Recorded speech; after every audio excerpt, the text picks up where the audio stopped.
Hola, hola, buenas noches. Somos 7 recién. Vamos que se vayan conectando mientras que voy cambiando la pantalla. Voy a poner acá.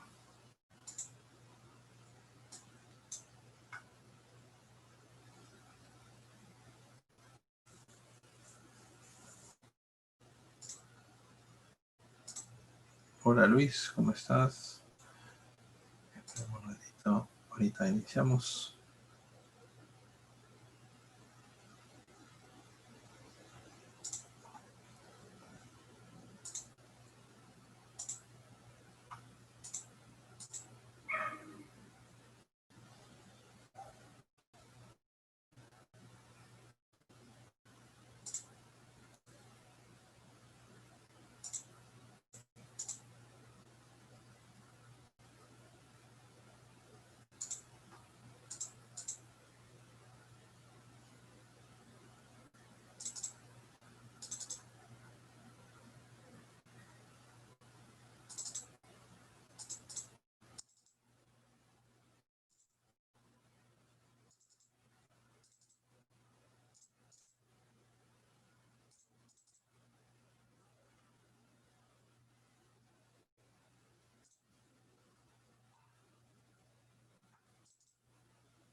Ok, ya bueno, son casi 5 minutos.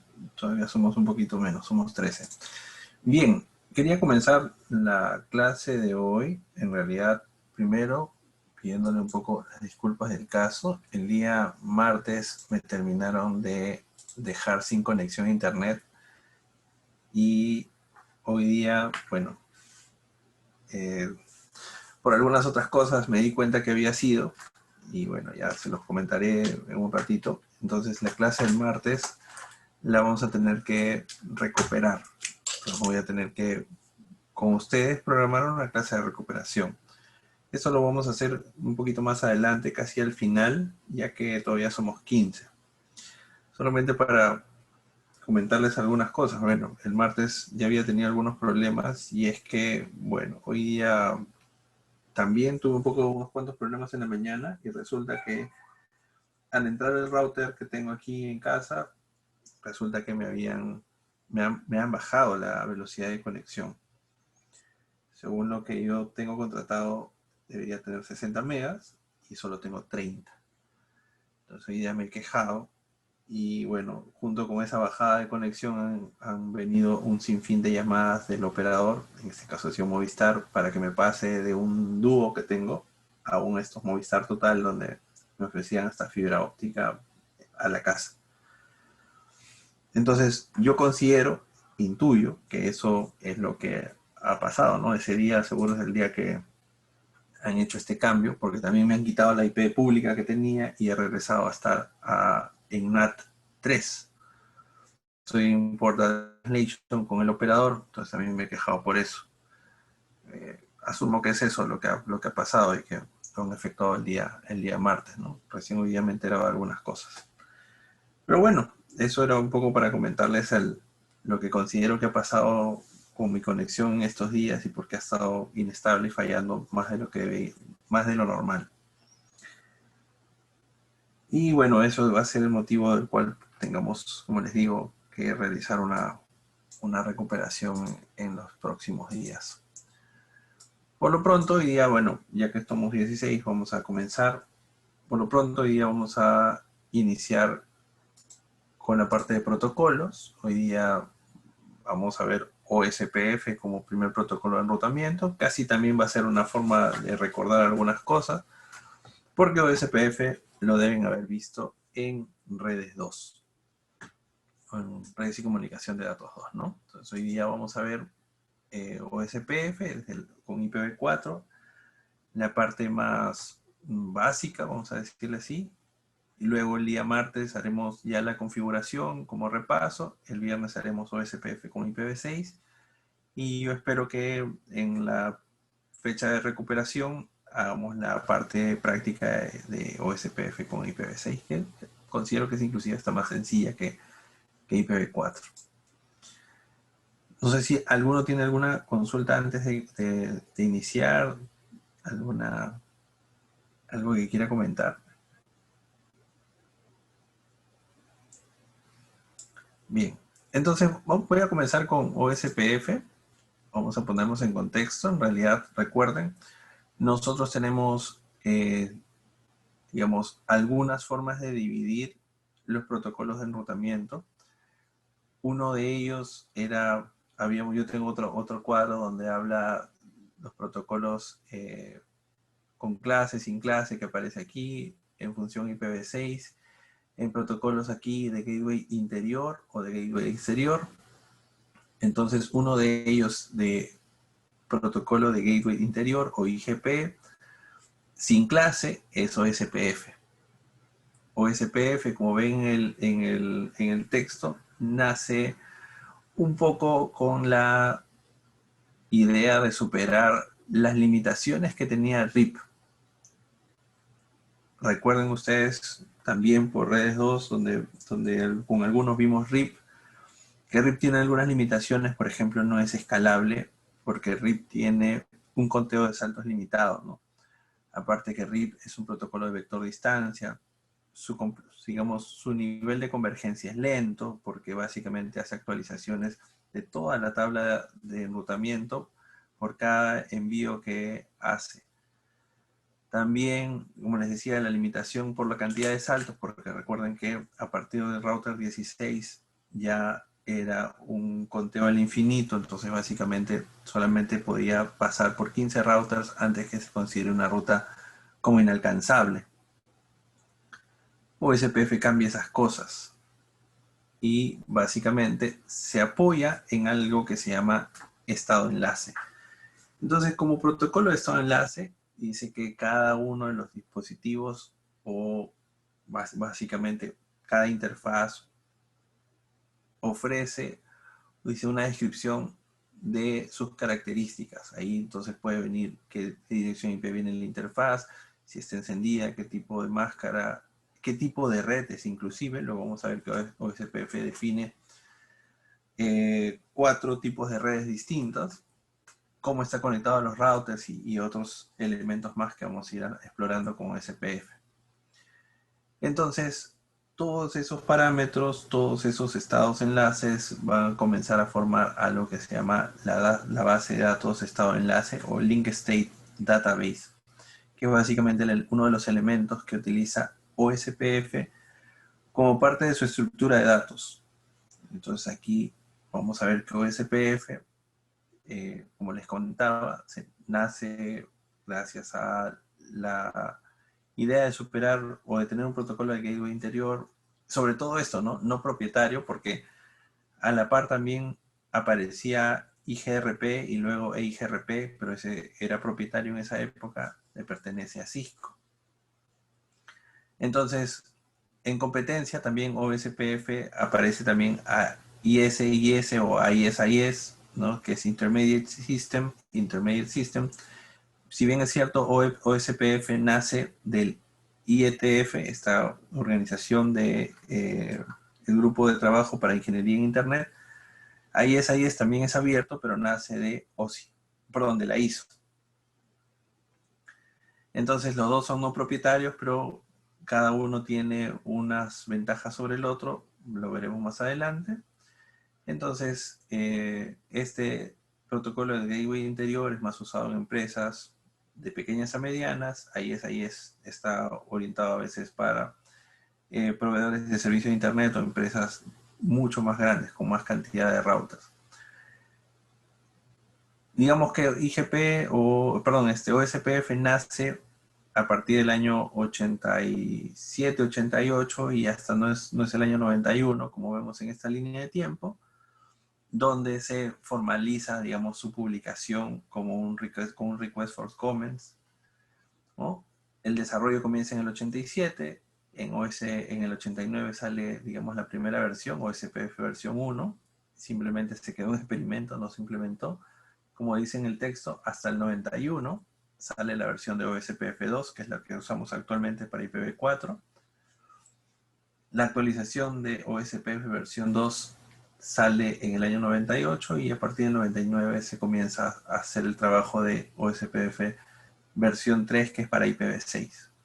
Entonces, si alguno quiere revisar con mayor detalle de qué se trata el RFC, se los he puesto como enlace en el Canvas. Este es el RFC donde está descrito a detalle el protocolo, ¿no? Esto es todo el detalle completo del protocolo. No sé si existe una versión en español, creo que sí, no la he buscado. Pero aquí, de paso que practicamos un poco el inglés, tienen mayores detalles sobre qué hace el protocolo a nivel muy granular, vamos a decir. Entonces, esto lo tienen como enlace en el Canvas. Entonces, algunas características muy particulares de OSPF que nació o nace con un protocolo sin clase, es decir, soporta VLCM, es un protocolo eficiente porque, a diferencia de RIP, que envía actualizaciones periódicas, OSPF solo envía actualizaciones cuando existe un cambio de estado en algún enlace, por eso es estado enlace, cuando haya un cambio en la topología. Es seguro porque, a diferencia de otros protocolos como RIP, no RIP versión 2, soportaba autenticación, básicamente por su forma de, digamos, de configuración jerárquica, porque no solamente la puedo trabajar como área única, sino puede trabajar en distintas, o puedo separarlos en áreas o en porciones más pequeñas y hacer una suerte de como que segmentos más pequeños de enrutamiento. Es más escalable, puede crecer en grupos pequeños, ya que si se queda todo en una sola área, comienza a tener problemas porque la base de estado enlace se comienza a crecer y se comienza a hacer más lento los tiempos de convergencia. Entonces se puede partir en grupos más pequeños, se convierte en multiárea y eso hace que sea escalable. Y por último tiene convergencia rápida. Y se dice que tiene convergencia rápida por el proceso que vamos a ver ahora de cómo trabaja OSPF. Con estas inundaciones de avisos de estado enlace, actualizaciones de estado enlace, y por la forma como, dependiendo del tipo de conexión que tenga, se comporta. Como ven en las gráficas, tenemos dos formas de trabajar. Por ahora, tanto en IPv4 como en IPv6, analizaremos primero área única y luego pasaremos a analizar cómo se comporta con áreas múltiples o multiárea. En área única, básicamente vamos a trabajar siempre con el área 0, la que es llamada también área backbone porque esta va a ser el área que interconecte a las demás cuando se comporte, cuando trabajemos con áreas múltiples. Y básicamente esta soporta o es, digamos, aconsejable, como ven, para áreas con pequeños routers, con poca cantidad de dispositivos. Cuando los dispositivos comiencen a crecer, es bueno, como ya les había indicado antes, separarlo en distintas áreas. Y aquí, bueno, conoceremos algunos términos distintos como estos ABR, ASBR, los BRs y todos los Rs que hay aquí en estas áreas, así que iremos viendo cómo se comportan cada uno de los routers en función a la posición donde se encuentra. Y también veremos también algunos tipos de LSAs en función a cómo se comportan con respecto a las áreas. Si bien es cierto, vamos a ver algunos componentes de OSPF. He comenzado primero por las tres bases de datos que maneja OSPF. Las bases de datos de adyacencia, las de estado enlace y luego la base de datos de reenvío. De estas tres bases de datos se desprenden tres tablas, es decir, alimentan tres tablas, que va a ser la tabla de vecinos, la tabla de topología y la última, la tabla de enrutamiento, ¿no? la que mostramos con show IP route. Y bueno, al final les he puesto cada descripción, ¿no? En la tabla de vecinos, todos los routers vecinos con lo que un router estableció comunicación bidireccional. Luego vamos a ver cómo funciona esto. Y la tabla de vecinos es única para cada router. Cada router tiene su propia tabla de vecinos y que no es exactamente igual o no es igual a la de los demás. La tabla de topología muestra ya no solamente los vecinos, los que comparten algún tipo de enlace o los que nos comparten el enlace directamente, sino también muestra otros routers más allá del enlace. Con esto, con la base de datos de estado enlace, se puede crear una tabla de topologías en función, poniendo el router como raíz. Esto, sí, el martes lo haremos como un ejercicio, se los voy a poner porque es interesante. Y bueno, todos los routers sí mantienen una link state database, una base de datos de estado enlace idénticas. Las bases de datos sí son iguales para todos los routers. La base de datos de estado enlace. La tabla de enrutamiento igual, ¿no? Una vez que se hacen algunos intercambios de base de datos de estado enlace, se calculan las rutas y se poblan o se alimentan las tablas de enrutamiento y con eso básicamente saben los routers cómo llegar a cada una de las redes con sus costos correspondientes. Las tablas de routing son únicas, cada routing maneja su propia tabla, es decir, cada dispositivo sabe cómo llegar a otro, ¿no? A una red remota con un costo predeterminado. Luego veremos que existen rutas simétricas, rutas asimétricas y esas cosas. Los mensajes, por otro lado, que es otro de los componentes importantes de OSPF, son los 5 tipos de mensajes. En primer lugar, y el más común o el que más vamos a ver dentro de al menos la sesión de hoy, va a ser el mensaje de saludo, que es básicamente el mensaje que permite descubrir a los vecinos y la construcción de adyacencias entre ellos. Es decir, no me voy a saber quién está conectado al otro extremo de mi enlace y aparte también gracias a los paquetes hello voy a poder iniciar los intercambios de otros mensajes como es el DVD o el Database Descriptor o la descripción de base de datos. Esto aquí es básicamente cómo se van a sincronizar y qué datos van a intercambiar al momento de establecer la comunicación ya de adyacencia. No solo de vecinos, sino de adyacencia. Y luego vamos a ver algunos otros paquetes como la solicitud de estado de enlace, las actualizaciones y las confirmaciones de estado de enlace. Este de aquí tiene algunos subtipos, los iremos viendo conforme vayamos desarrollando el curso o el tema. Y esta sería la forma como se hace una encapsulación de un paquete OSPF.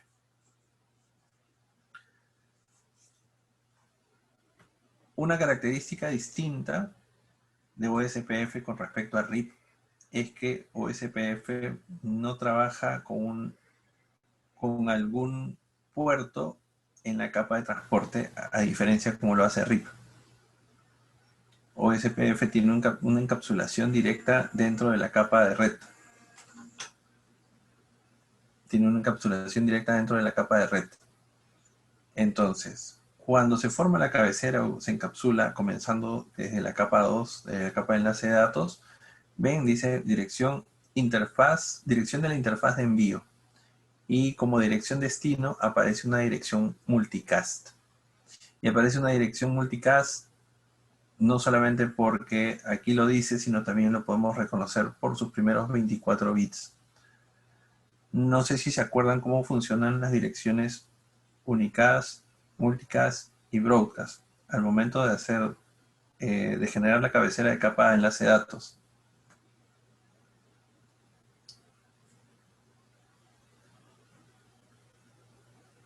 Sí, profe. ¿Cómo? Pero broadcast en IPv6 ya no existe, ¿no? No. Estamos ahorita recordando en IPv4. Estamos viendo IPv4. Por eso que tienen una multicast 01005E. Correcto, disculpe. Solamente para tratar de recordar, cuando se genera un paquete o se genera una trama en la capa de enlace de datos, estas van a ir dependiendo al tipo de envío, ¿no? O sea, recordemos, existen en IPv4 unicast, broadcast y multicast. Cuando es unicast, la dirección MAC de origen o la dirección MAC destino es la dirección MAC destino del dispositivo final.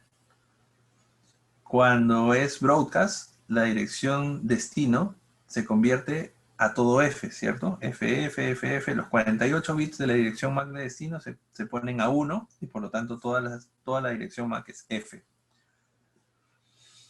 Cuando se trata de multicast, lo que se hace es, se genera una trama con estos primeros 24 bits, 01005E, y luego se toman los 22 bits más significativos de una dirección IPv4 y se colocan en la parte final de la dirección MAC. Y ahorita vamos a ver, ¿no? La dirección multicast a nivel IPv4 es la dirección 224.0.0.05, es la dirección OSPF de todos los routers.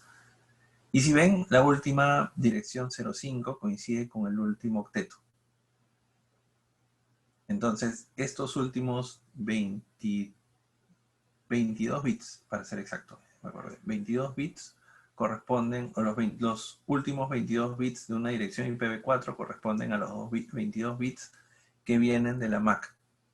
¿Ya? Eso es parte de capa enlace de datos. También es parte de, creo que, redes 1. Entonces, solamente para recordar, por eso que tienen 01005E y tienen el último valor idéntico al que viene en la dirección IPv4. Igual, ¿no? 01005E es la descripción de una dirección MAC multicast y la última parte corresponde a los últimos bits de la dirección IPv4. Entonces, hay que tener presente eso, ¿ok? Y bueno, igual lo vamos a ver cuando hagamos algún análisis de una cabecera OSPF. Entonces, ese es el encapsulamiento a nivel de capa de enlace de datos. A nivel de paquete IP o a nivel de capa 3, tenemos la dirección de la interfaz de envío, es decir, va a ir una dirección IPv4 del dispositivo que esté enviando. A nivel de IP destino, irá una dirección IPv4 multicast 224.0.0.5, que se le conoce como la dirección multicast o SPF de todos los routers, o irá a una dirección IPv4 224.0.0.6 cuando vengan de dispositivos que no sean un DR y un BDR. Y eso lo vamos a ver más adelante, así que no se rayen con DR y BDR. Si es que no se acuerdan, si se acuerdan, más o menos ya tienen una idea. Entonces, estos vienen de otros dispositivos que no sean un router designado o un router de backup designado. Esto se utiliza en topologías multiacceso. y si digamos, en respuesta a ellos, sí se envían siempre a la dirección 224.0.0.5. Luego de eso, dentro del campo del protocolo, o dentro de la cabecera del mismo protocolo, va a existir un campo que indique 89, que va a significar que es el protocolo dentro del protocolo de encapsulado SPF. Aquí vendrán algún tipo de código que indique cuál de los paquetes es, el ID del router y el ID del área. El ID del router vamos a ver luego más adelante que es un valor de 32 bits, similar a un IPv4. El ID del área, vamos a ver en función a qué área estemos creando. Por el momento va a ser el área 0 o el área backbone. Y luego dentro de eso vendrán algún tipo de paquete el cual estemos haciendo. Por el momento vamos a trabajar con el paquete 1 de salud. No sé si alguno tiene alguna pregunta, alguna consulta hasta acá. Sí, pero me estoy dejando entender.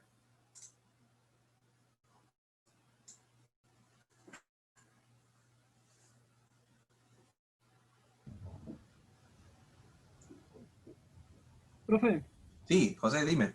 sí, tengo una duda en la parte donde es paquete IP, en donde Ya. dice dirección IP destino. Ahí me mareé un poquito.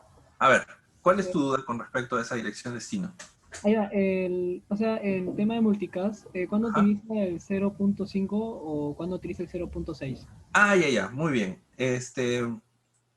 Por lo general, cuando un dispositivo SPF se va a comunicar, envía como dirección destino a la 224.0.0.5. Entonces, ¿qué va a pasar? Existen OSPF, como les había dicho al comienzo, define 4 tipos de redes. Define redes punto a punto, define redes multiacceso, define redes multiacceso sin broadcast y define redes o enlaces virtuales. En las redes multiacceso con broadcast, la cual es Ethernet o las cuales es la que se basa en Ethernet, como existe algo que se llama el flooding de adyacencias, es decir, los routers comienzan a enviar un montón de mensajes, se genera algo, se podría decir como algo similar a una tormenta de broadcast. Entonces, para controlar eso, OSPF se comporta de una manera distinta en este tipo de redes.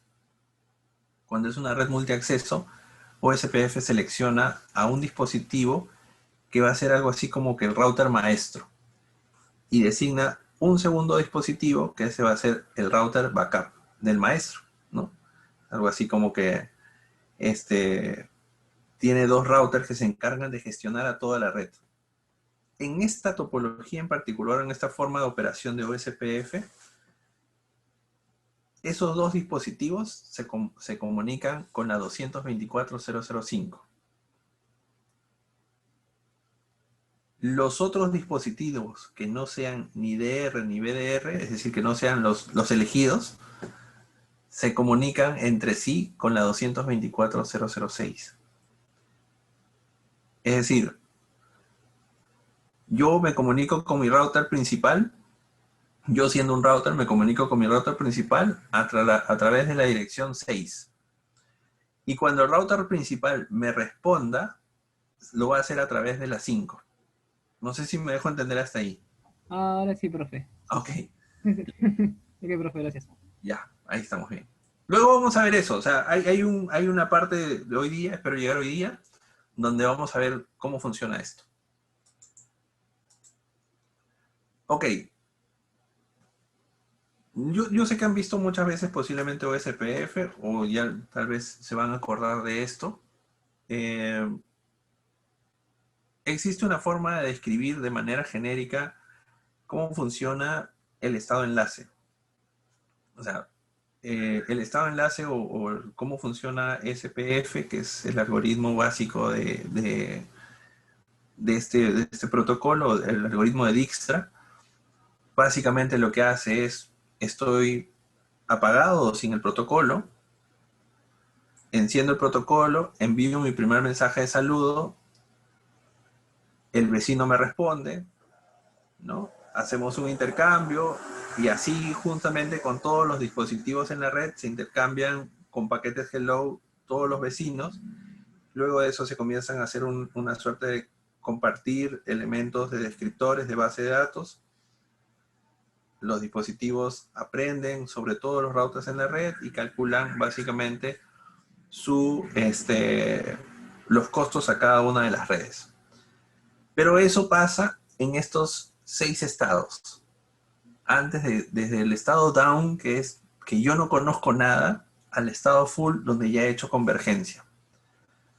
Entonces, cada estado tiene sus cosas particulares. Entonces, para no dejarlo en una explicación más o menos ligera, he tratado de entrar, o voy a tratar de entrar un poquito a cada uno de ellos. Como ven, el estado down es básicamente no hay intercambio de información entre los dispositivos. Es decir, es un estado en el cual posiblemente el protocolo o no está operando o la interfaz está apagada. Y por lo tanto, no hay información OSPF o SPF de ninguno de los vecinos. Cuando yo encienda la interfaz ya con el protocolo previamente configurado o active el protocolo en el router o en dicha interfaz en particular, envío mi primer saludo, envío mi primer mensaje hello, ¿no? Hago mi primer hola y paso de un estado down a un estado de inicialización o init. Entonces, en ese primer mensaje hola, lo que manda es básicamente, el router le dice a los demás o aquel que está conectado directamente con él en su mismo enlace, le dice, oye, router vecino, le manda su dirección IP, bueno, le manda más parámetros, pero básicamente es esto, ¿no? Hola, yo soy, o la red que tengo es esta, y le pregunta por qué redes tiene el router vecino. El router vecino básicamente le responde con un paquete hello con los mismos parámetros, ¿no? Básicamente le va a enviar el ID de área, el ID de router, las redes que tiene, dependiendo el tipo de red, si es el router designado, si es el router backup designado, o es otro router, y todos esos parámetros van a pasar a la cabecera. En este estado init, básicamente ya los dos dispositivos se están comenzando a intercambiar información entre ellos. Ahora, ¿qué viene básicamente en la cabecera? Dentro de los paquetes hello, vamos a ver que esta cabecera si acá tengo 32 bits, esta tiene 1, 2, 3, 4, 5, 6. En esta cabecera de 24 bits, lo más importante es esto. Aquí en tipo va a venir qué tipo de mensaje es. Recordemos que hay 5, ¿no? Estamos enviando el paquete tipo, el mensaje tipo 1, que es mensaje hello. Luego, ¿qué va a venir aquí? El ID del router. El ID del router, nuevamente, recordemos que es este valor de 32 bits, similar a una dirección IPv4. Aquí, ¿qué va a venir? El ID del área, ¿no? Como estamos trabajando todavía en área única, va a ser 0. Pero miren, ¿no? Este espacio en la cabecera tiene un valor entre 0 y 31, o mejor dicho, tiene 32 bits de espacio para identificar el área. Es decir, podría tener un valor entre 0 y 4 billones. Tiene un valor bastante extenso, igual que el ID del router. Entonces aquí esto se representa igual en binario. Dentro del paquete que viene la máscara de subred, el intervalo de saludo, que ya vamos a ver los temporizadores más adelante. Aquí podría ser, dependiendo del tipo de red, 10 segundos o 30 segundos. El tipo de prioridad del router, también lo vamos a ver para la elección del DR y el BDR.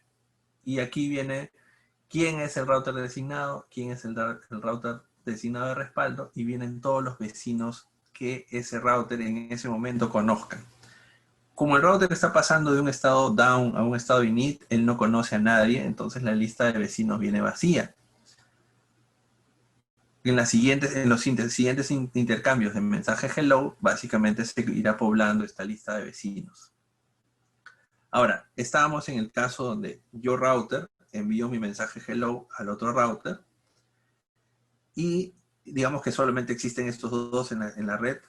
Cuando el otro router me devuelve el paquete con su información y en esa información también venga mi propio ID de router o mi propia dirección IP, lo que va a pasar es que el dispositivo va a cambiar de estado.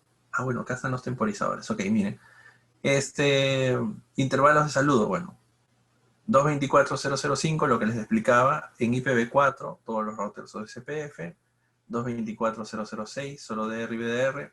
Cada 10 segundos se envían los paquetes hello o se envían los mensajes tipo 1 de OSPF solamente en las redes de accesos múltiples, es decir, las redes multiacceso, Ethernet, y redes punto a punto, es decir, las que están conectadas por enlaces seriales.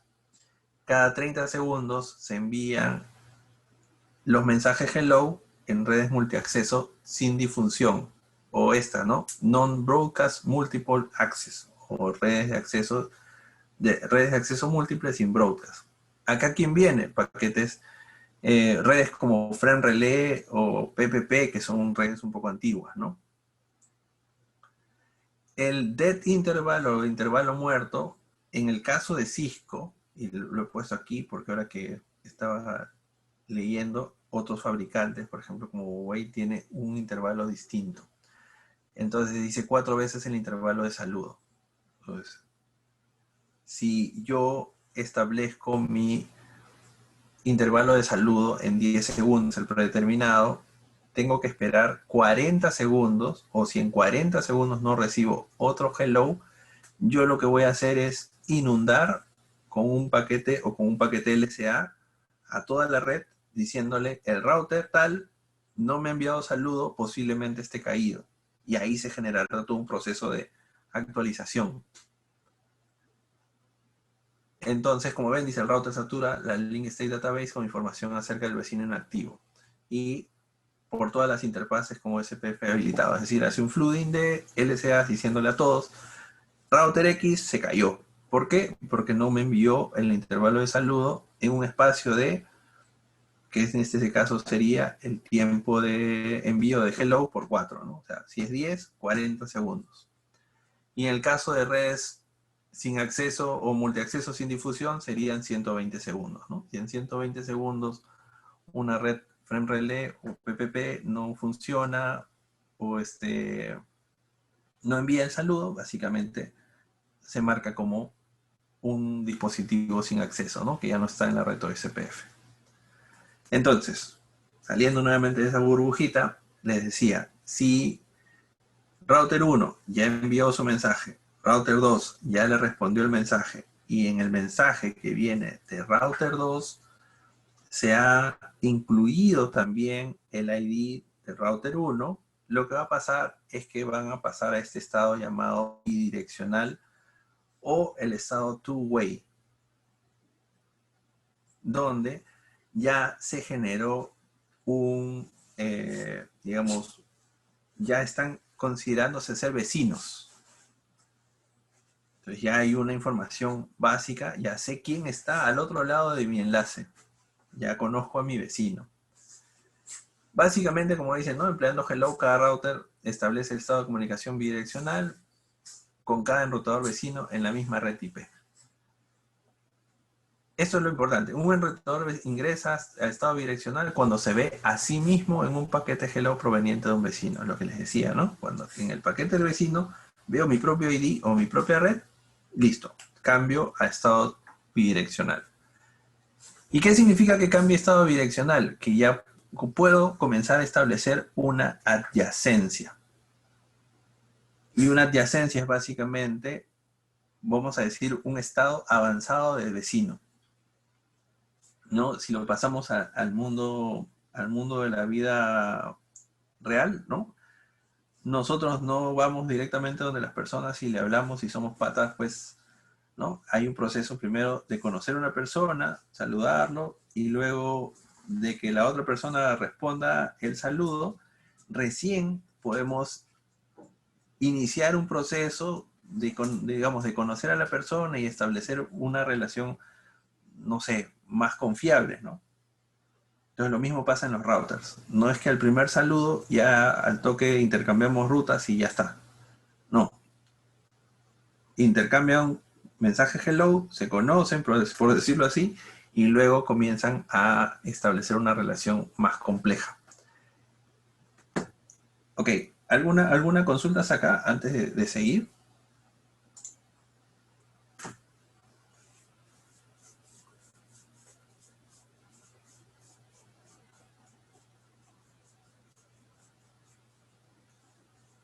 Sí, entonces, ok. Entonces, después de pasar a este estado de dos vías o estado bidireccional o two-way en OSPF, lo que va a pasar es básicamente que entre ellos van a tener que elegir. Van a tener que elegir primero qué router se convierte en un router maestro y luego cuál router se convierte en un router esclavo. Que de alguna manera es un poquito distinto a lo que les decía del DR y el BDR. Ahorita vamos a ver. Entonces, dependiendo el tipo de topología que OSPF detecte en las configuraciones de los enlaces de cada router, existirá una topología o punto a punto o multiacceso. En este proceso, entre el cambio a two-way al cambio de X-Start, así se llama, deben hacer la elección de qué router se convierte en DR y en BDR. Pero como les pongo acá abajo, como está acá abajo, solamente DR y BDR existe en redes de acceso múltiple o en redes multiacceso, valga decir, en redes Ethernet. No existe en otro proceso o en otro tipo de red la elección del DR y el BDR.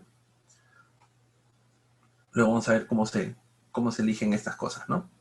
Entonces, ¿qué es lo que pasa? En el siguiente mensaje o en los mensajes que se envíen, como ven, dice R1 tiene una prioridad predeterminada de 1 y cómo ha obtenido la prioridad en base a la dirección IP.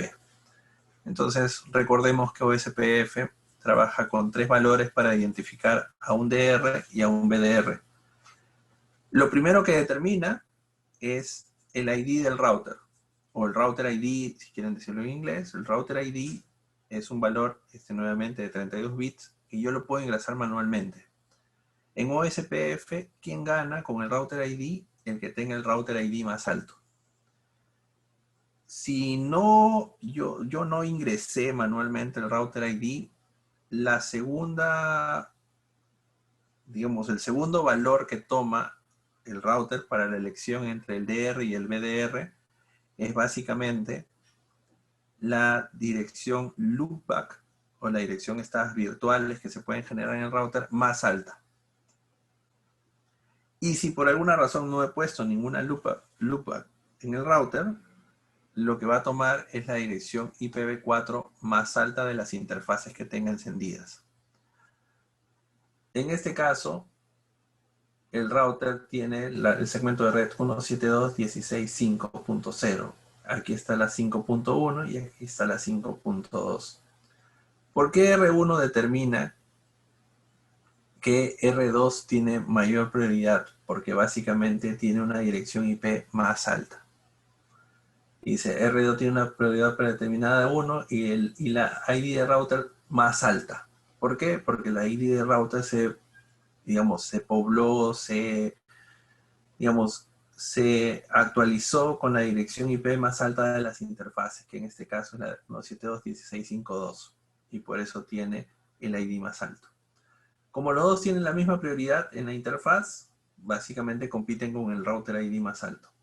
Y por lo tanto, R2 se considera el router designado. ¿Y quién es el router designado? Es el router que se encarga de manejar la base de datos, o el Link State Database, ¿no? La base de datos de estado de enlace, y él es el que se va a encargar de gestionar las actualizaciones para toda la topología de tipo Ethernet o de tipo multiacceso.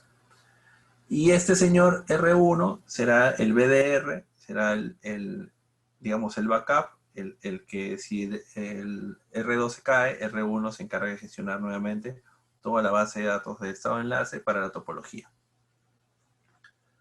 En el ejemplo que está acá abajo, solamente para tratar de reforzar esta idea, digamos que R1 ha tenido o ha sufrido un cambio en la topología y vamos a cambiar esto acá, así se puede. R1 ha tenido un cambio en la topología y lo que va a hacer es enviar un LSA, un Link State Advertisement, hacia el DR y el BDR, ¿no? Ellos van a procesar el LSA que ha enviado R1, harán las actualizaciones en la base de datos de estado de enlace y luego esa base de datos de estado de enlace se le van a informar a todos los demás routers para que cada router procese por su propia cuenta su tabla de rutas. Entonces, ¿qué es lo que mantienen ellos? Las bases de datos de estado de enlace. Ok, entonces esto simplemente creo que me extendí un poco más porque eso del DR y el BDR viene más adelante, pero para ir avanzando con eso.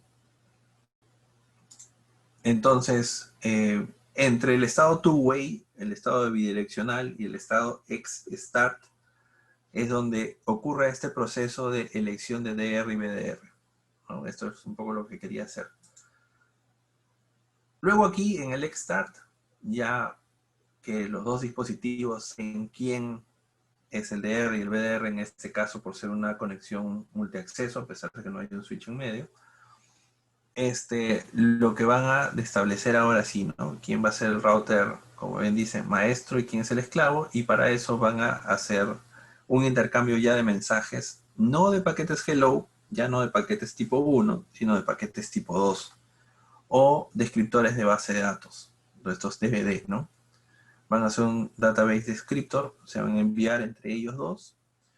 ¿Y por qué van a, digamos, entenderse con estos ID? Porque luego, después de haber intercambiado estos DVDs, van a comenzar a pasar al estado de exchange o intercambio, como se ve acá, ¿no?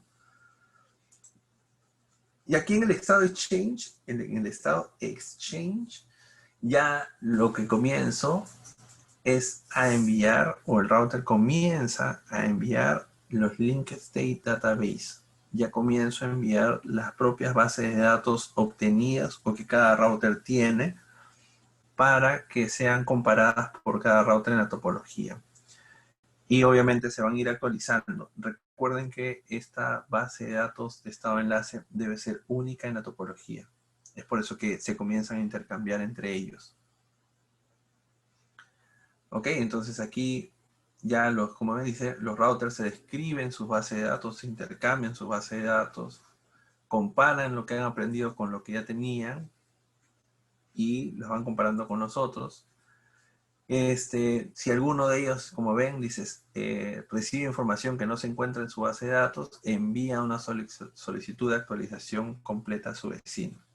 Entonces, digamos que este señor R1, o mejor dicho, R2 le envía una actualización a R1 y lo que va a pasar es que si este señor no tiene la información completa, lo que va a hacer es enviar ahora un Link State Update, ¿no? Un LSU, solicitándole mayor información sobre esa base de datos que le ha enviado previamente.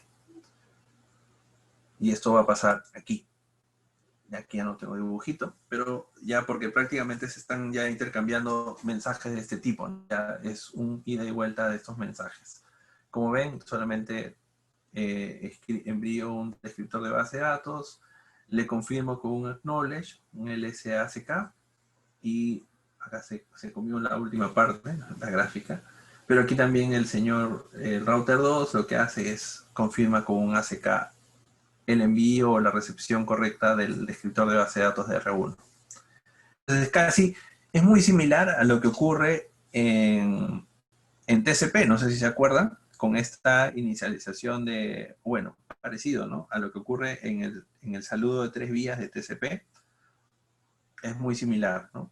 Después de que han intercambiado primero los mensajes hello, comienzo yo a ya enviar información relevante, por decirlo así, entre los routers. No sé si tienen alguna consulta hasta aquí.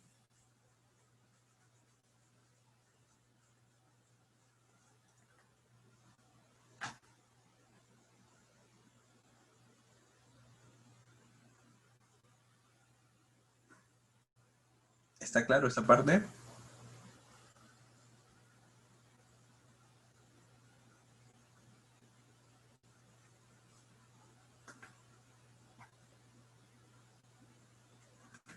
Ok, entonces seguimos. Bien, entonces ya de alguna manera hasta aquí ya están intercambiando datos los routers.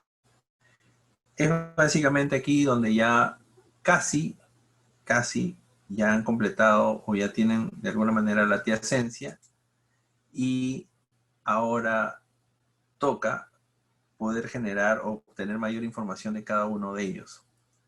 Pasa que después del estado de exchange o de intercambio viene el estado de carga y básicamente en este estado lo que va a pasar es lo que les decía hace un momento. Si un router necesita más información de esa base de datos que acaba de recibir, al no tenerla dentro de su conocimiento, digamos, ha llegado algo nuevo, lo que voy a pasar es enviar más mensajes, ¿no? Y te voy a pedir actualizaciones.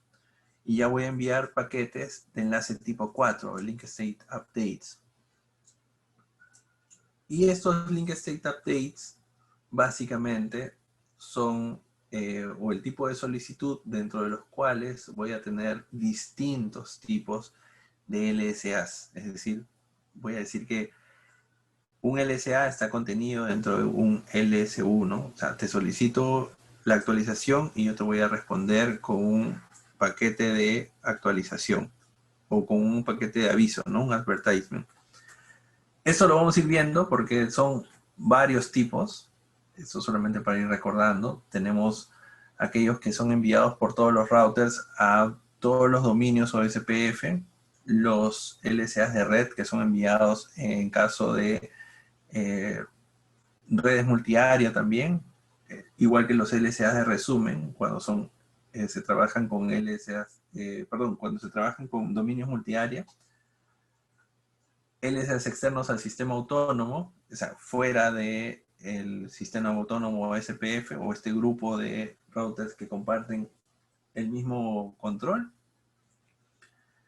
Y otros de acá, ¿no? Como LSA de OSPF multicast o MOSPF, con routers externos y SLAs opacas. Entonces, esto vamos a ir viendo algunas descripciones un poco más a profundidad conforme vayamos haciendo algo de práctica para poder ir entendiendo cómo funcionan con cada uno.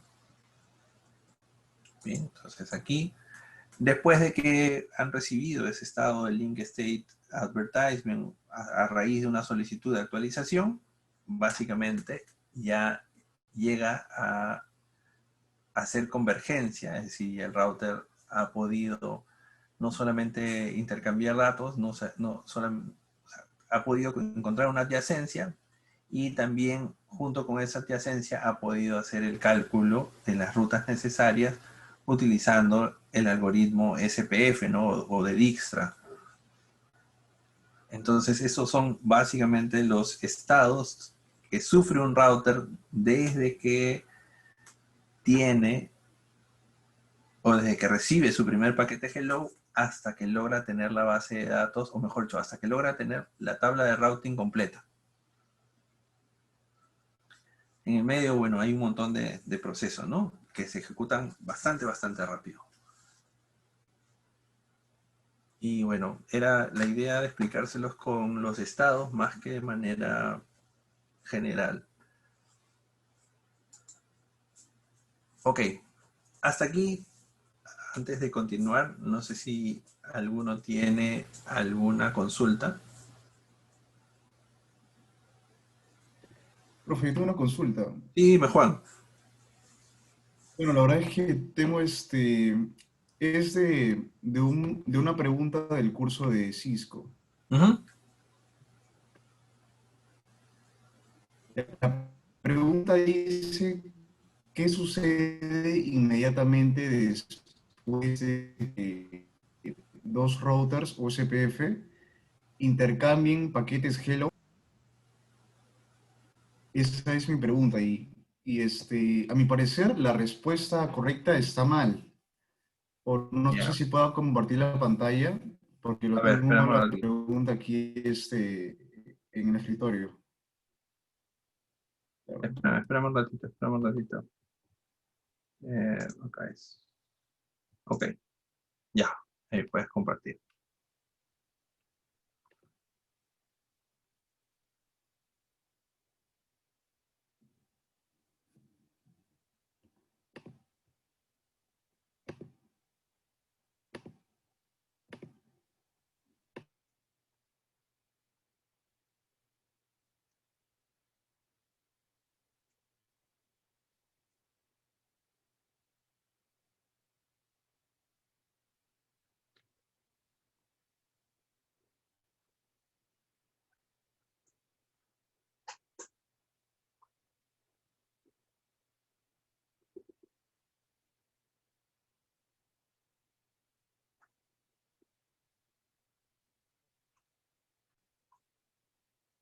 Juan, estamos esperando. ¿Has podido compartir? Ah, espérame. Ya, ahora sí.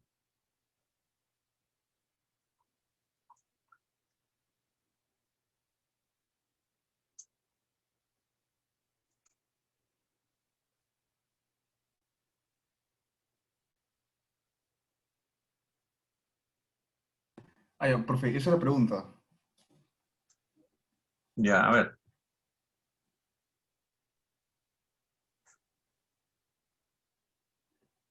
¿Lo puede ver en la pantalla? Ajá. Ya, o sea, a mi parecer es esa respuesta, ¿no? O sea, para que me marque este correcto, tenía que ser seleccionado ese de acá, que se intercambian listas abreviadas de sus LSDB, ¿no? Ya. Lo que pasa es que has visto, No sé, justamente qué puedo hemos visto opinar con este respecto. proceso. Hemos visto este proceso. Mira, dice, durante el cambio de paquetes Hello, Claro. OSPF negocian la elección del proceso e inicializan los parámetros OSPF. Los descriptores, los paquetes descriptores de base de datos son intercambiados después de ese estado que ha sido completado. Esto corresponde básicamente al proceso exstart. Ahí es donde ocurre eso de los paquetes. Y es bien raro, ese de dónde lo has puesto, de dónde lo has copiado. ¿Del mismo examen? Del, ajá, del curso que usted Ajá, consiguió en Cisco, ya. de ahí, como estaba avanzando, Sí, sí, o está sea, bien. tenía esa pregunta, no sé, pensé que estaba mal y lo No, guardé, no, ¿no? no. Es el proceso después de tu wait. O sea, recuerdas que era, te envío el hello, me envías el hello. Después de que envío esos dos hellos, ya sé que tengo un vecino al lado y ahora, ¿qué tengo que hacer? Bueno, lo que pasa es que yo en el medio puse el proceso de DR y BDR, pero ahí lo que tengo que hacer es comenzar justamente a enviar estos DVDs para que son las listas abreviadas de la base de datos de estado enlace. Ya. Claro, eh, lo que pasa es que aquí han dejado muy genérico la pregunta, ¿no? Porque aquí hubiera, ¿qué sucede inmediatamente después de que el router OSPF en una red multiacceso intercambie paquetes que luego ya han formado una adyacencia vecina? Ahí correspondería lo que tú has marcado. O sea, ahí le ha faltado como que el Ya. dato de qué tipo de red es. Ah, ya, ya, claro, claro. También. Porque si están Ya, en una red, aquí están asumiendo que se hace una red punto a punto. Entonces, como ahí no hay elección de DR y BDR, ¿no? Por eso dice, ellos negocian el proceso electoral, que es el proceso claro. de elección de DR y BDR. Como no, ellos están asumiendo que tú estás entendiendo con la pregunta de que no es multiacceso. Por lo tanto, como no hay elección, lo siguiente que toca es Ah, enviar los entonces, descriptores de base de datos.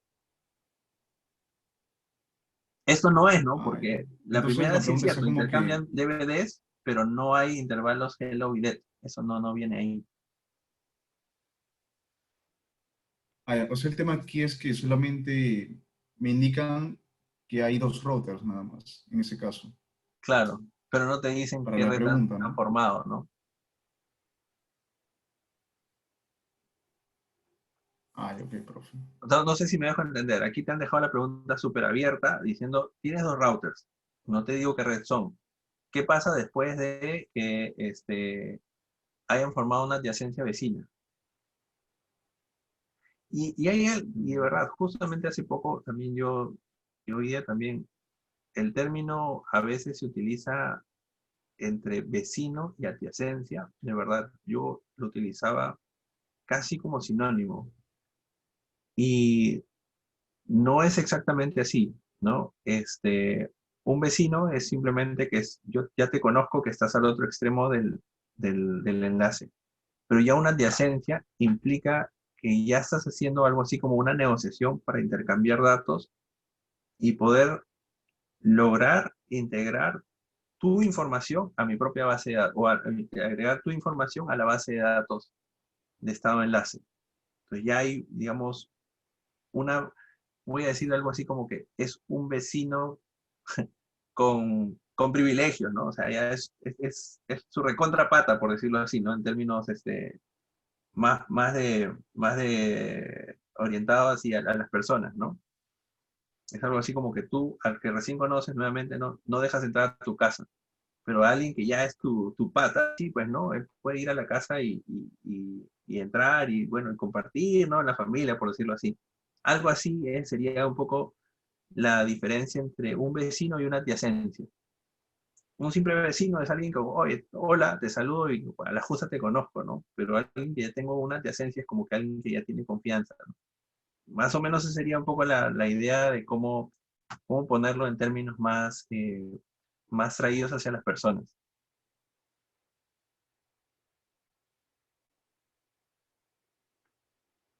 No sé si eso te ayuda con la información que me has pedido.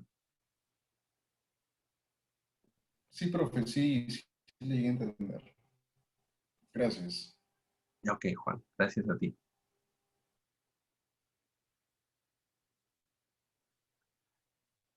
Ok, entonces estábamos ahí. No, y es interesante, justo estábamos tocando más o menos ese tema con esa pregunta, ¿no? ¿Qué pasaba con la adyacencia? A veces, yo sinceramente, con los exámenes de Cisco, eh, de verdad, a pesar de que a veces me cuesta un poco más hacerlos en inglés, prefiero hacerlos en inglés, porque a veces las traducciones que nos ponen son horribles, de verdad, ¿no? Como ven, le dice el proceso electoral, ¿no? Y a veces no se entiende, digamos, todo lo que han querido plasmar en la pregunta. Eso es algo que de verdad no es muy simpático, ¿no? Y a veces pasa también en los exámenes de certificación. Cuando uno opta por el examen en español, las traducciones nos matan, de verdad. Es un poco complicado. Pero bueno, hay que, hay que ir acostumbrándose. Esperemos que en próximos los exámenes sean mejores traducidos, ¿no? También es una chambaza. Bien, entonces, para continuar esto de OSPF, entonces ya digamos que la descripción, digamos, del proceso OSPF pasa por esas 6 etapas. Y ya lo que viene básicamente son algunos datos muy particulares. Por ejemplo, la distancia administrativa, ¿no? La distancia es, si recuerdo, son estos valores que en este caso muy particular también lo da Cisco.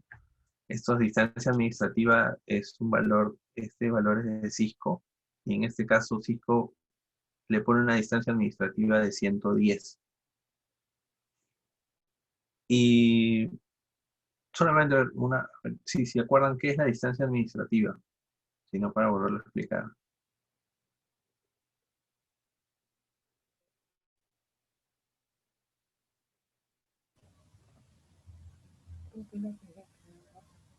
¿Hola? ¿Sí? ¿Se acuerdan qué es la distancia administrativa?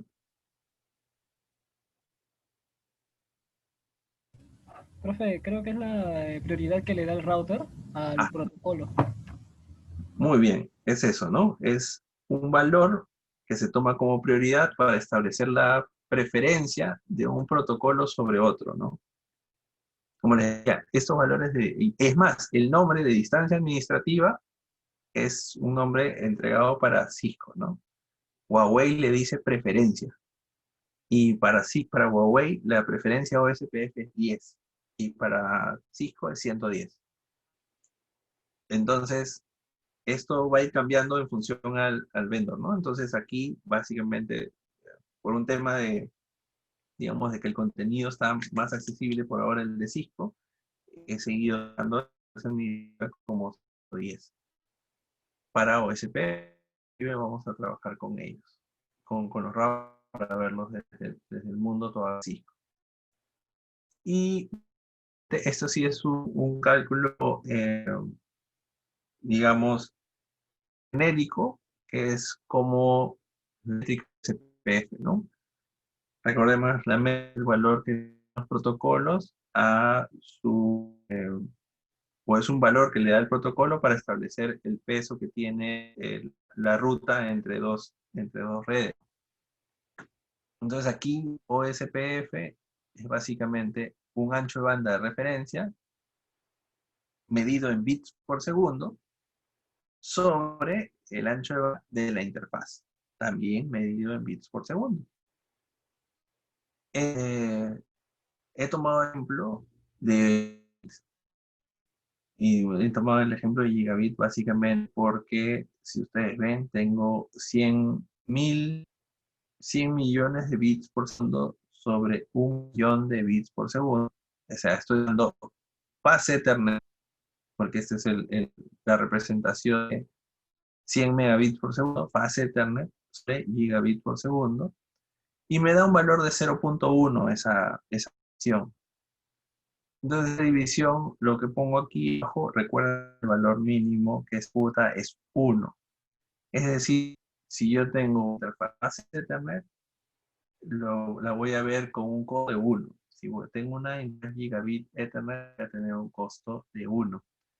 Si voy a tener una interfaz 10 gigabit Ethernet, voy a tener un costo de 1.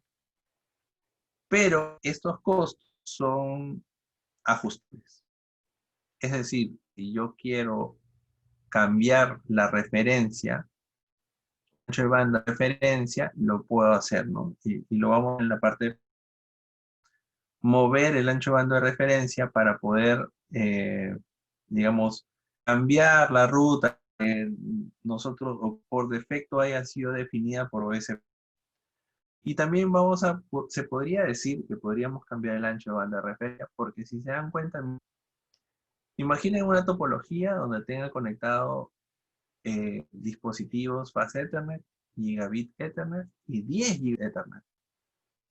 Y todos tengan el mismo costo. O sea, no creo que sería muy, digamos, en términos de conectividad, establecer o sea, teniendo 10 Ethernet, no es muy, digamos, técnicamente no es muy correcto tener que fase Ethernet tenga el mismo costo, porque básicamente voy a darle la misma preferencia a un enlace de 100 megas con un enlace de 100 gigas.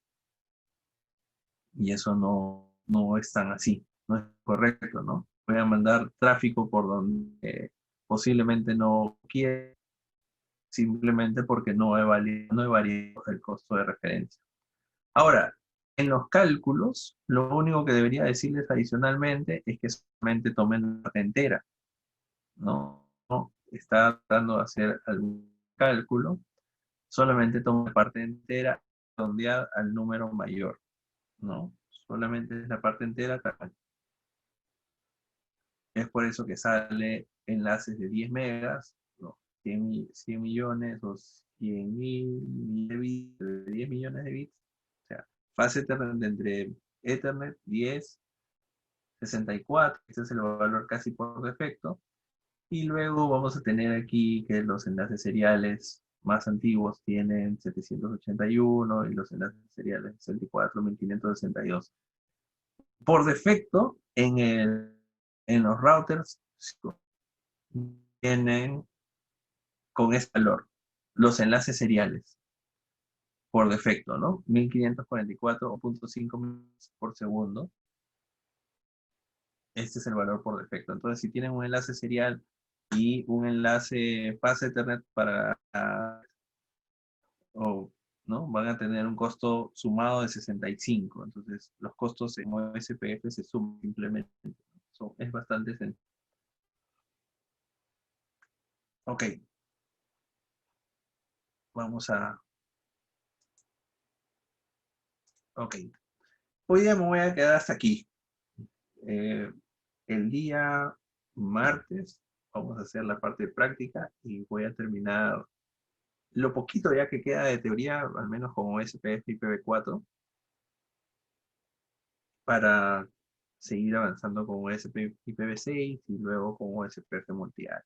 No sé si alguno tiene alguna consulta hasta aquí.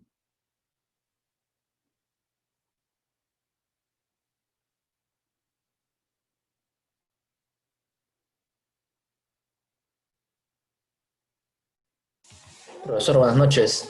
Hola, Saluda a Víctor Velasco. hola Víctor, dime.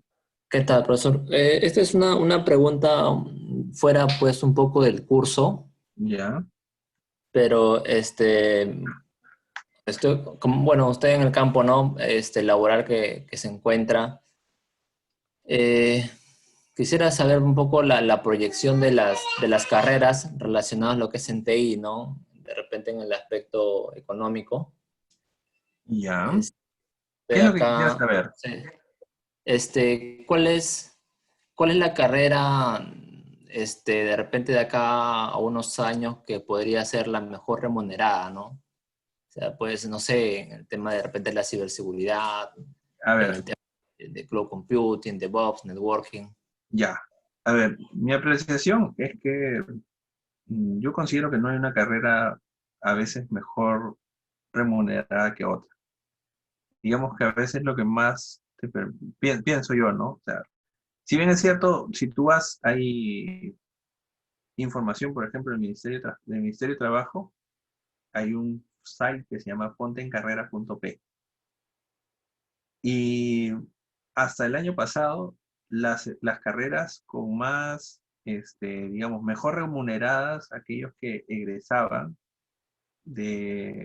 con un bachiller, eran telecomunicaciones y eléctricas. Telecomunicaciones y eléctricas.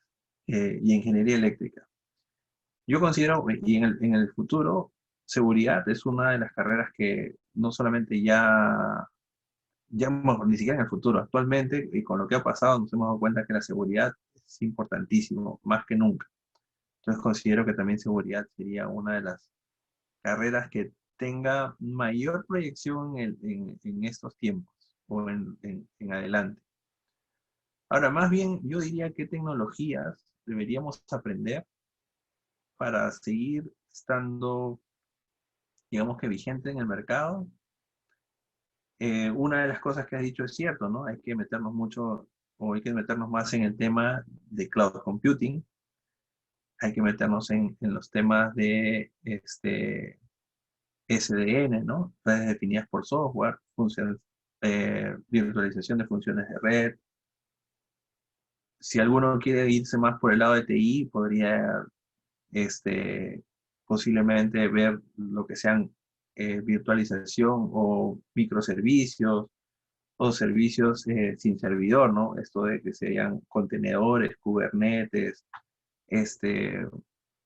o irse más para el lado de análisis de datos con Big Data y esas cosas.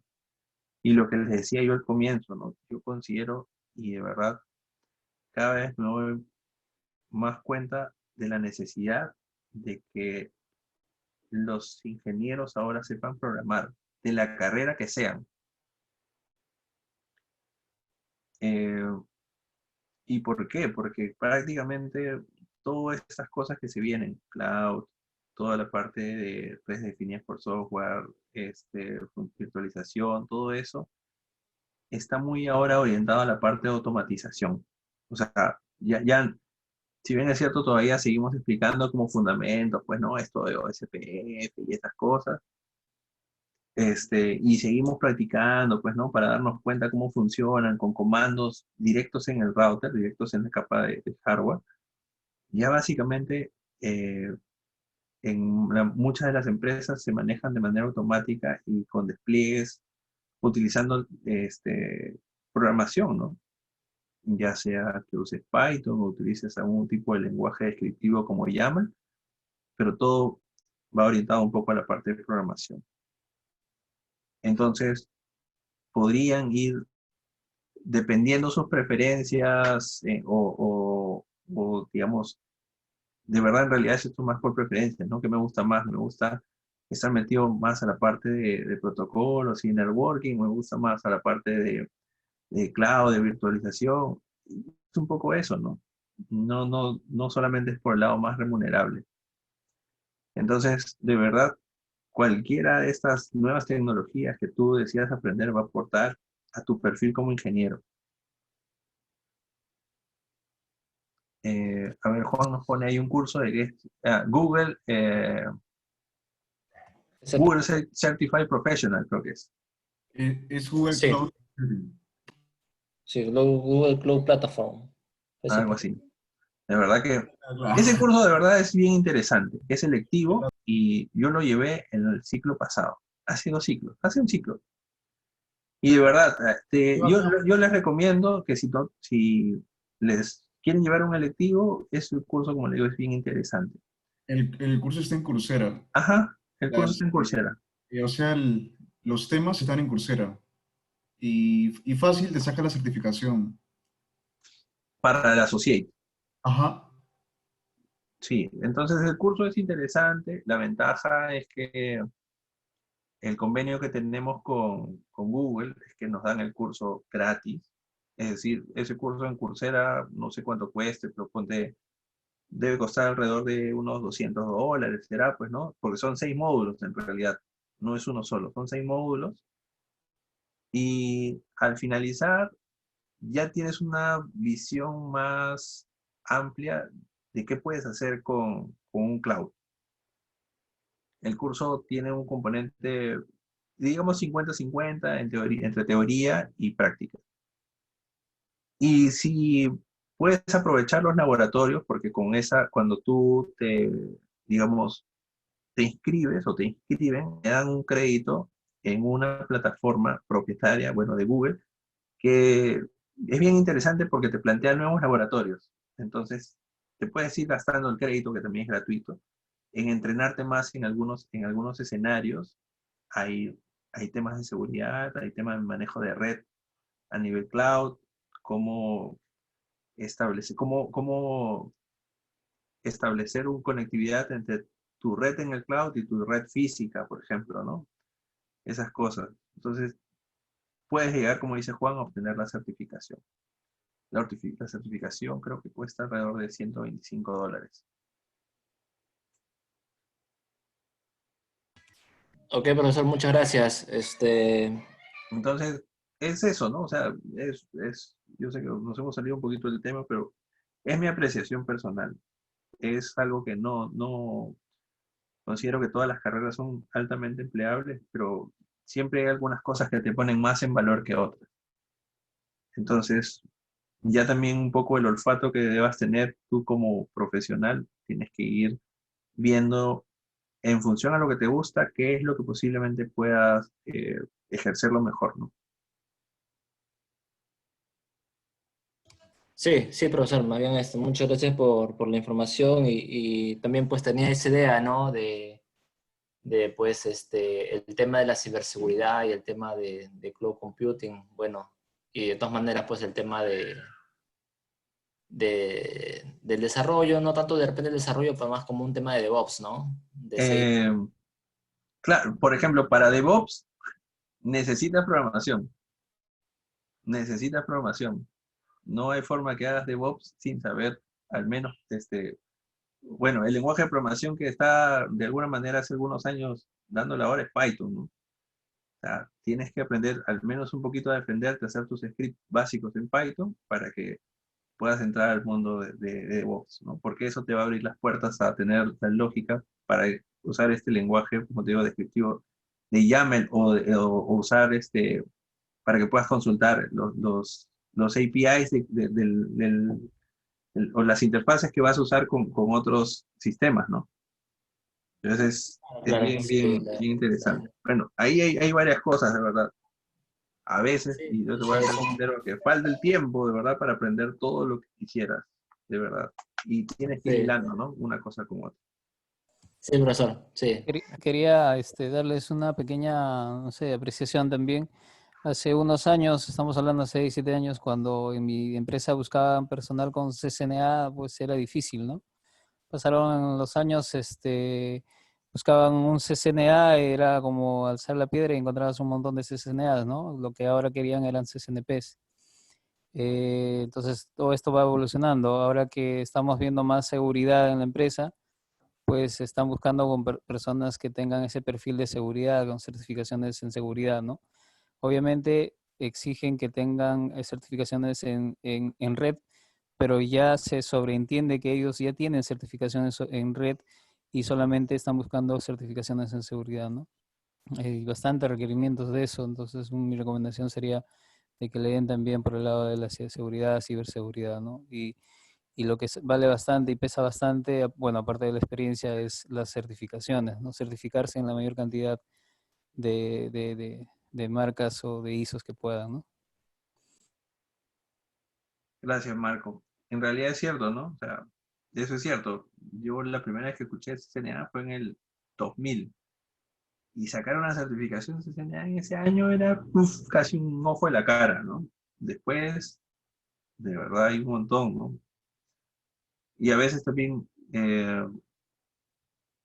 lleven un poco las cosas también, complementando lo que dice Marco, un poco también a veces con mesura, ¿no? Trácense un camino, porque a veces uno, por ejemplo, digo, ya voy a ser experto en ciberseguridad y ya tengo algunas cosas y sale, digamos, voy a decir la palabra que no sé si es lo correcto, ¿no? Sale de moda otra cosa y siento de que llegué hasta aquí y como que ya no, por las puras, ¿no? Entonces no es así exactamente, ¿no? Entonces por eso hay dos cosas que interesarnos, ¿no? En lo que nos gusta y en lo que somos buenos. Entonces hay que tratar de hacerlo.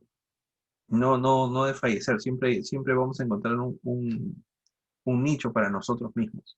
O sea, un camino, un hueco donde encajar perfectamente. Lo interesante es que hagan siempre las cosas bien, ¿no? O sea, a conciencia, hagan las cosas utilizando bastante su criterio. Esas cosas son importantes, ¿no? Que sean hay que aplicar algunas cosas, ¿no? Sobre todo la ética es importante en las carreras que tenemos, ¿no?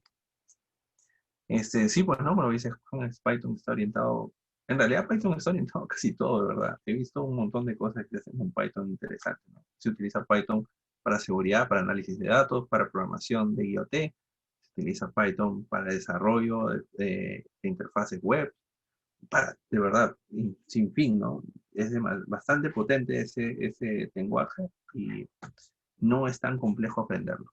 Pues todavía estamos a tiempo, no se desconecten de ese lado. Es más, hace poco y hoy día que estamos dos, no, ayer me llegó mi mensaje diciendo que me he metido al curso de CCNA DevNet, creo que sí es, no sé. Recién en un par de días terminaré de conectarme porque estoy medio agobiado con tantas cosas que me he metido. Bien, antes nos quedan unos minutos, de verdad. Quiero pedirles que para qué fecha tentativa ustedes podríamos hacer la recuperación de la clase del martes.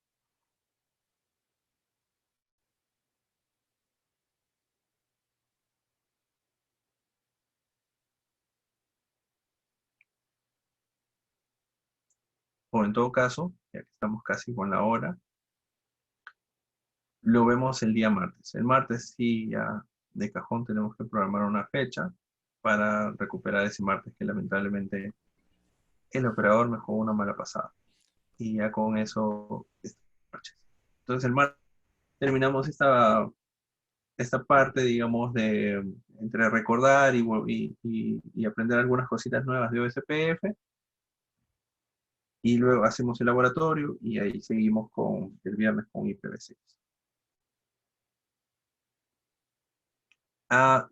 Ronald, lo que pasa es que la reprogramación como se hace por el sistema, no me permite, antes era más sencillo porque lo podíamos partir así, ¿no? Una horita, pero me obliga a hacer las 2 horas en bloque, de verdad. Si no, yo encantado, ¿no? Hacemos así, ¿no? El martes 1 hora y el viernes 1 hora y sería para mí chévere. Pero me obliga a ponerla 2 horas en bloque. Entonces, el martes lo vemos, no se preocupen, todavía estamos con tiempo, pero tenemos que sí que recuperarlo. Yo, de verdad que no hubiera querido llegar a esto, obligarlos a tener una sesión más, pero lamentablemente no tuve otra opción que, que simplemente suspenderlo porque no tenía conectividad. Entonces el martes lo vemos, gracias por la clase, gracias por su pregunta, gracias Marco por tu apreciación, a Víctor por tu pregunta, siempre es interesante conversar de estas cosas con todos. Y nos vemos el día martes. Cuídense mucho. Buen fin de semana. Gracias, buenas noches con todos. Chao, profe. Hasta luego.